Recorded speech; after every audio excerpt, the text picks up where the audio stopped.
El boom ferroviario pertenece al sector de las comunicaciones. Hasta 1855, la debilidad de la economía española y la falta de un marco jurídico estable impidieron la construcción de una red ferroviaria. Solo había 3 líneas en funcionamiento. La primera en 1843, que es cuando se concede a José María de la Roca la licencia de explotación para la construcción del primer trayecto Barcelona-Mataró. Y este trayecto fue inaugurado en 1848 por Isabel II. El segundo trayecto se da en 1851. Es el financiado por el Marqués de Salamanca, entre Madrid y Aranjuez. Y por último, en 1843, se construye el tramo de Gijón a Langreo, aunque el primer ferrocarril español se estableció en Cuba en 1837, uniendo La Habana con Guinea. Las primeras leyes y disposiciones sobre el ferrocarril comenzaron en 1844. En 1851 se dio el primer plan general para corregir la desorganización de las concesiones otorgadas hasta entonces y establecer una red radial que tuviera como centro Madrid, reforzando la idea centralista propia del liberalismo español. En esta época, Europa estaba en pleno auge de la industrialización. Sin embargo, España entró con retraso a la revolución industrial.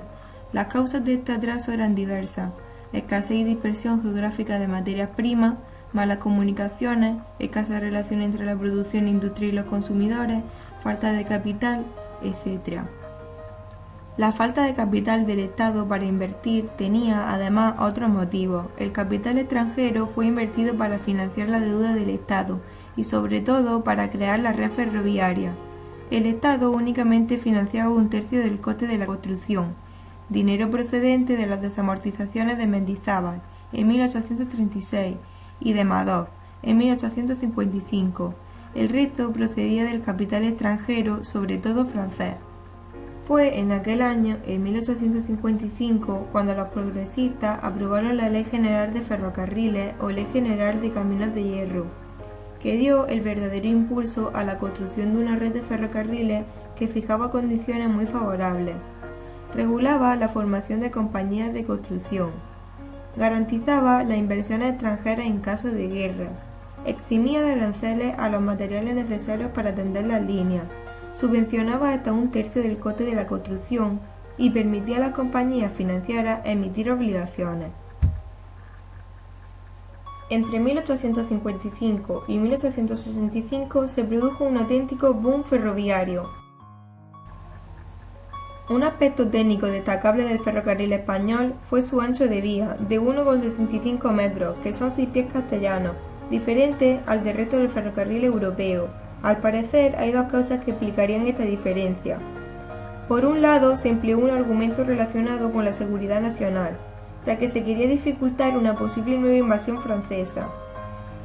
Y por otra parte, el carácter inaccesible del relieve español exigió una determinada anchura de vía para garantizar la estabilidad de los trenes ante los desniveles existentes. El gobierno progresista estaba dispuesto a proporcionar todos los recursos y facilidades necesarias para conseguir lo que se consideraba un objetivo prioritario, por lo que en 1856 se crearon las Cortes del Bienio Progresista. Aprobaron 2 importantes leyes. La primera reguló la emisión de la moneda, creó el Banco de España y le otorgó funciones oficiales. Por otra parte, la ley de las sociedades bancarias y de crédito regularon la fundación de sociedades por acciones y le otorgó amplia libertad de actuación. A partir de ambas leyes y en un clima de expansión económica, entre 1857 y 1866 se multiplicaron las sociedades financieras. Las más importantes fueron las ferroviarias, que propiciaron la creación de sociedades anónimas ferroviarias que se encargarían de la construcción y explotación de los diferentes tramos de red. Proveían el pago de subvenciones y permitían la importación de materiales ferroviarios. Se llegaron a crear unas 20 compañías, aunque destacaron 3 grandes grupos, mayoritariamente participados por las bancas francesas de la familia. Se fundaron 3 empresas, que fueron las del norte, la MZA Madrid, Zaragoza y Alicante, y la de ferrocarriles andaluces. A ellos se unieron financieros españoles, entre ellos algunos de los principales magnates de las finanzas. Sacaron sus acciones a la bolsa y limitaron obligaciones para financiar la construcción de las líneas ferroviarias. De 1864 sobrevino la crisis y muchas de ellas se desplomaron. En la época del sexenio se aprobarían medidas como la implantación de la peseta como moneda oficial y la emisión en exclusividad del Banco de España. La crisis financiera internacional de 1866 prácticamente paralizó la construcción, que solo se reanudó después en 1876, aunque a ritmo más atenuado. De hecho, la crisis se debió en parte al hundimiento de las sociedades ferroviarias. Habían invertido mucho dinero en líneas que no siempre eran rentables, por lo que sus acciones se desplomaron, causando el pánico en la bolsa y llevando a las empresas a la quiebra, pero también era debido a la tecnología y al material extranjero. Se calcula que el 40% de la financiación fue de los inversores españoles, otro 40% de capital extranjero y un 20% del Estado. Se construyeron más de 4.000 kilómetros de red. La fiebre constructora se interrumpió con la crisis financiera internacional de 1866. En España, en realidad, esta crisis tuvo mucho que ver en el hundimiento de las sociedades ferroviarias, ya que habían invertido mucho dinero en líneas que no eran muy rentables y que apenas había mercancías que transportar ni personas que desplazarse, teniendo en cuenta también el escaso éxodo rural español, por lo que sus acciones se hundieron en la bolsa, generando un verdadero crash bursátil. El último impulso constructor del siglo XIX comenzó la restauración a partir de 1876. El ferrocarril fue el medio de transporte fundamental por sus ventajas, capacidad de carga, velocidad, seguridad y disminución de tiempo y costes, pero además se mejoraron las comunicaciones del país y se multiplicaron los puestos de trabajo. Por un lado, supuso un foco de crítica, al otorgarse las principales concesiones a compañías extranjeras. Los materiales se importaban de fuera, por lo que el ferrocarril no estimuló la industria siderúrgica nacional. El escaso capital español existente, además de dividirse hacia la compra de tierra, sacada a la venta en las desamortizaciones, así como la política de eliminar aranceles a productos extranjeros, hierro y carbón, no benefició a la siderurgia española. Aunque igualmente los altos hornos andaluces no podían cubrir la demanda de material que el ferrocarril exigía. Pero también es verdad que sin ferrocarriles difícilmente hubiera podido crecer la siderurgia como había ocurrido en la Revolución Industrial Inglesa, y que ésta no estaba en condiciones de cubrir la demanda de hierro y carbón para su construcción. Además, no es seguro que los capitales invertidos en el ferrocarril hubieran ido a parar a la industria.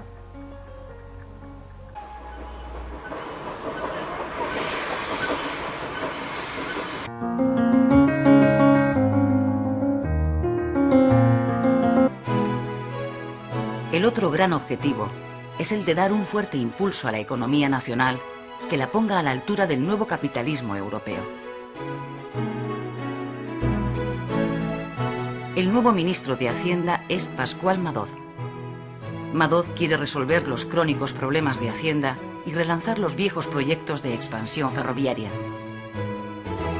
Necesita dinero y por eso aprueba una nueva ley de desamortización.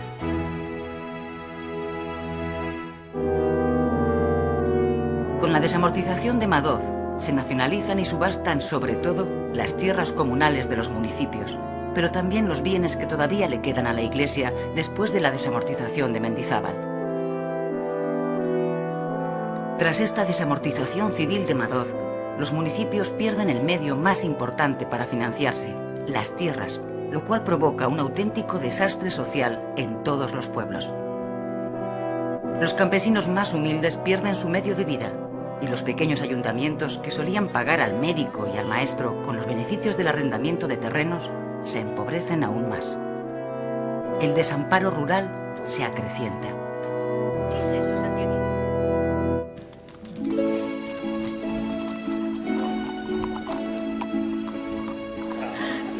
Un ferrocarril. No, si yo ya lo había pensado. Cualquier mercancía llegaría a Madrid con la mitad de coste de transporte, por lo tanto se podría vender más barata o se tendría un mayor margen de beneficios. El negocio es tan claro que si no nos damos prisa, nos lo pueden pisar. Pensaba que usted solo se interesaba por la política. ¿La política? Cada día me interesa menos. La bolsa se ha enseñoreado del mundo y tiene más poder que los gobiernos.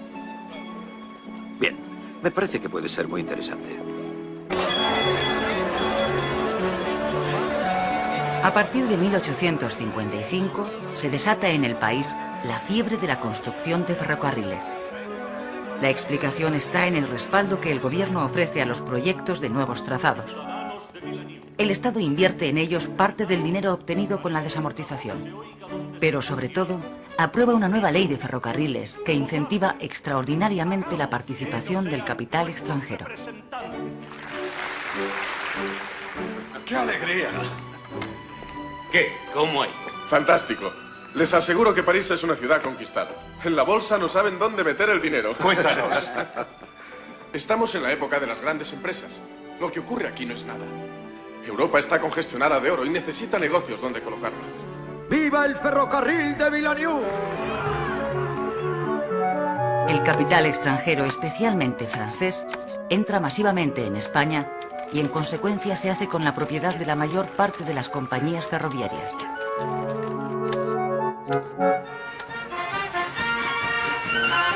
En 10 años entran en funcionamiento más de 5.000 kilómetros y 2.000 más están en obras.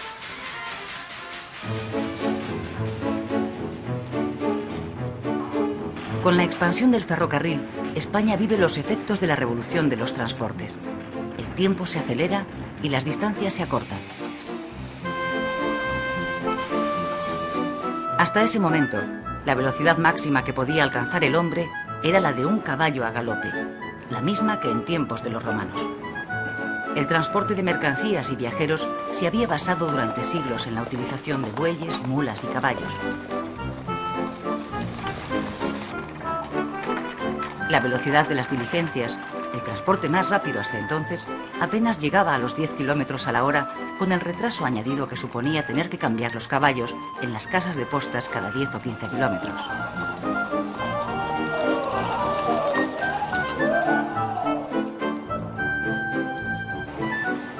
Con la llegada del tren, esa velocidad se triplica. En ir de Madrid a Irún en diligencia tirada por caballos se tardaba 3 días. Ahora en ferrocarril el viaje se hace en una jornada. Los llamados caminos de hierro se van a encargar de vertebrar España. El ferrocarril provoca la expansión real del comercio español porque establece una rápida comunicación entre todas las regiones. Además, permitirá una mayor movilidad de la población. Pero los dos sistemas, el tradicional y el moderno, convivirán largos años, dadas las dificultades que la orografía española presenta para extender el ferrocarril por todo el país. En España, tender 1 kilómetro de vías cuesta de 5 a 10 veces más que en Francia o Alemania.